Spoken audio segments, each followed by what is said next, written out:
Hello everyone, welcome back to TCG the commerce gang. आज हम आपके लिए लेके आए हैं अकाउंटिंग के कुछ बेसिक टर्म्स। मान रहा हूँ आपको जर्नल पढ़ने की बहुत जल्दी पड़ी हुई है, लेकिन जर्नल जानने से पहले हमें कुछ अकाउंटिंग के बेसिक टर्म्स समझने ज़रूरी हैं, क्योंकि जर्नल के लिए हमें ये जानना बहुत ही ज़रूरी है। इसके बिना जर्नल हम नहीं समझ पाएंगे। और यकीन मानिए, इसको इतने अच्छी तरीके से हम कवर करने वाले हैं कि उसके बाद जर्नल क्या 11th-12th के अकाउंटिंग में कोई आपको प्रॉब्लम होने ही नहीं वाली है। तो किसके लिए रुके हैं, शुरू करते हैं।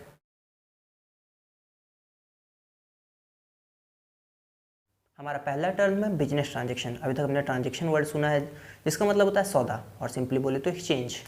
अब वो एक्सचेंज गुड्स से गुड का हो सकता है, सर्विस का सर्विस हो सकता है कि मैंने किसी को वॉच दी, उसने मुझे कोई मोबाइल फ़ोन दे दिया। एक्सचेंज है, ट्रांजेक्शन है। पर हमारे अकाउंटिंग में एक स्पेशल ट्रांजेक्शन है जिसको हम कहते हैं बिजनेस ट्रांजेक्शन। अब उसके भी दो मेन फीचर होते हैं। पहला तो दो पार्टी होना मस्ट है, वो तो ट्रांजेक्शन में भी है, पर इसमें स्पेशल बात क्या है? स्पेशल बात ये है कि there must be any monetary consideration. जी हाँ, अगर मैं किसी से कोई गुड्स खरीद रहा हूँ तो मैं उसको उसके लिए पे करूँगा।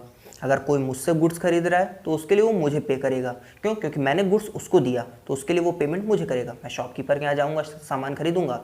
मैंने टूथपेस्ट खरीदा तो मैं उसके लिए उसको पेमेंट करूँगा, मतलब एक्सचेंज हुआ गुड। लेकिन मैंने उससे गुड्स लिया और मैंने उसको पेमेंट उसके बदले की, मतलब यह एक्सचेंज हो रहा है, पर वहाँ पर मनी भी इन्वॉल्व है। क्योंकि ऐसे भी ट्रांजेक्शन हो सकते हैं जहाँ मनी इन्वॉल्व ना हो। तो जैसे मैंने पहले ही कहा कि मैं किसी को वॉच दूँ, उससे वो मुझे मोबाइल दे दे, तो इसमें एक्सचेंज तो हुआ पर यहाँ मनी इन्वॉल्व नहीं है। तो हम लोग ऐसे ट्रांजेक्शन्स को लेंगे जहाँ पे मनी इन्वॉल्व होगा। So there must be any monetary consideration, means the financial transaction between two और more persons is known as business transaction. अब वो गुड्स और सर्विस को एक्सचेंज करते हैं कोई मॉनिटरी कंसिडरेशन के लिए। जैसे कि मेरी एक फैक्ट्री है, मेरे यहाँ कोई वर्कर हैं, तो उनको मैं वेजेस दूंगा, सैलरी दूंगा। क्यों? क्योंकि उन्होंने अपनी सर्विस दी है।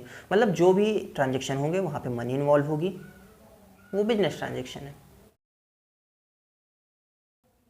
तो हमारा दूसरा टर्म है अकाउंट। अकाउंट बात करें तो account is a record of all the business transaction related to a particular person और a particular item in chronological order. Chronological order की बात करें तो मतलब डेट वाइज। तो अकाउंट क्या होता है? एक ऐसी जगह होती है जहाँ पर हम किसी एक पर्टिकुलर आदमी का या किसी एक पर्टिकुलर आइटम का सारा बिजनेस ट्रांजेक्शन रिकॉर्ड करते हैं। किसी एक पर्टिकुलर या स्पेसिफाइड टाइम के दौरान जो भी बिजनेस ट्रांजेक्शन उससे रिलेटेड हुए हैं उनको हम रिकॉर्ड करते हैं। यहाँ पर सेपरेट पर्सन या सेपरेट आइटम का रिकॉर्ड बनता है। जैसे कि हमने एक अकाउंट बनाया टी शेप में राम का, तो अब यहाँ इसीलिए सबसे मेन बात आती है A/C। इसको हम अकाउंट कहते हैं। हम अकाउंट कभी पूरा नहीं लिखते, हम शॉर्ट फॉर्म में लिखते हैं A/C। और सब ज़्यादा क्लास 11th-12th में हम सब ज़्यादा इसे यूज़ करने वाले हैं, A/C, जिसका लेफ्ट साइड डेबिट होता है और राइट साइड क्रेडिट होता है। अब इधर एक साइड हम लिखेंगे कि कितना पैसा बढ़ा, एक साइड लिखेंगे कितना पैसा राम का घटा एक पर्टिकुलर ईयर के दौरान। अगर हम फर्नीचर का अकाउंट बनेंगे तो फर्नीचर अकाउंट यहाँ राम की जगह लिखेंगे, राम अकाउंट की जगह हम लिखेंगे फर्नीचर अकाउंट, और वहाँ लिखेंगे कि एक पर्टिकुलर ईयर में कितना फर्नीचर बढ़ा, कितना फर्नीचर घटा। ऐसे में परचेज, सेल, फर्नीचर, चाहे जो भी आइटम हो, कोई पर्सन हो, कैपिटल हो, एसेट हो, लाइबिलिटी हो, कुछ भी हो, सबका सेपरेट अकाउंट ऐसे बनेगा जिसको हम लेजर अकाउंट भी कहते हैं। और वहाँ पे एक पर्टिकुलर ईयर के दौरान उसके जितने भी बिजनेस ट्रांजेक्शन है हम उनको रिकॉर्ड करेंगे क्रोनोलॉजिकल ऑर्डर में। तो हमारा तीसरा टर्म है कैपिटल। कैपिटल मतलब the amount invested by the proprietor और the owner in the business. It may be in the form of cash और in the form of assets. Simple भाषा में बात करें तो कैपिटल वो अमाउंट होती है जो कि प्रोप्राइटर या ओनर अपने फर्म में, अपने बिजनेस में लगाता है। वो कैश के फॉर्म में भी हो सकती है, जैसे कि मैं हूँ अपने फर्म का ओनर, मैंने कुछ पैसा ले गया अपने बिजनेस में लगाया। हो सकता है मैं कुछ एसेट ले जाऊँ, कोई फर्नीचर ले जाऊँ, मैं अपने बिजनेस में उसको लगा लूँ। अब इसके लिए भी एक बात जाननी ज़रूरी है।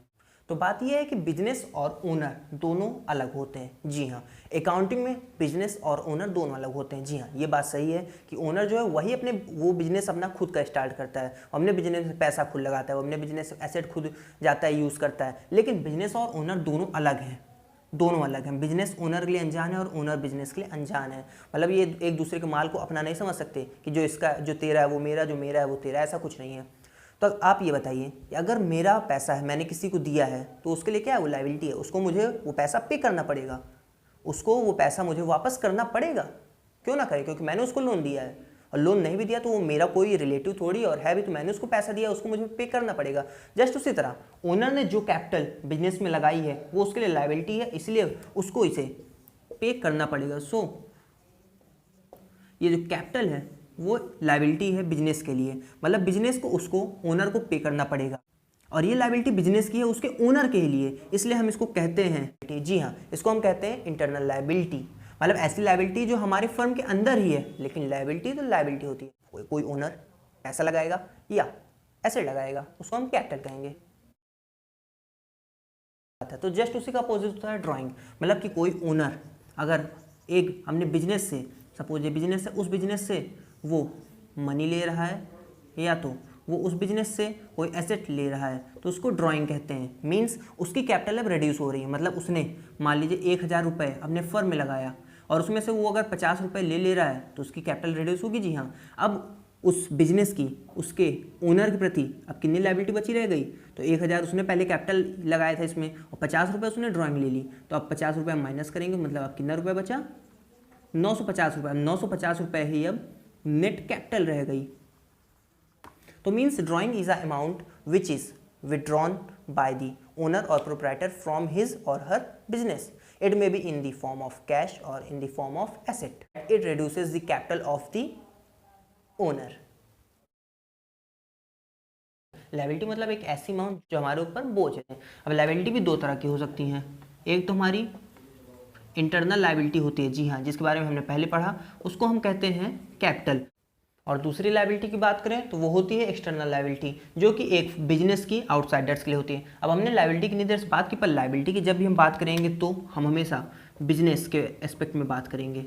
मतलब वो लायबिलिटी किसकी होगी, बिजनेस की होगी या कहें तो फर्म की होगी।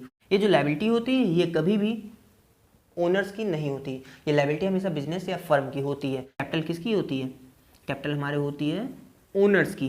मतलब ओनर्स जो पैसा लगाएंगे उसको हम इंटरनल लायबिलिटी कहते हैं। और आउटसाइडर्स में वो लोन हो सकता है, वो हो सकता है कि हमने उनसे सामान खरीदा पर उनको हमने अभी पेमेंट नहीं की, तो वो हमारे लिए क्या है, क्रेडिटर्स।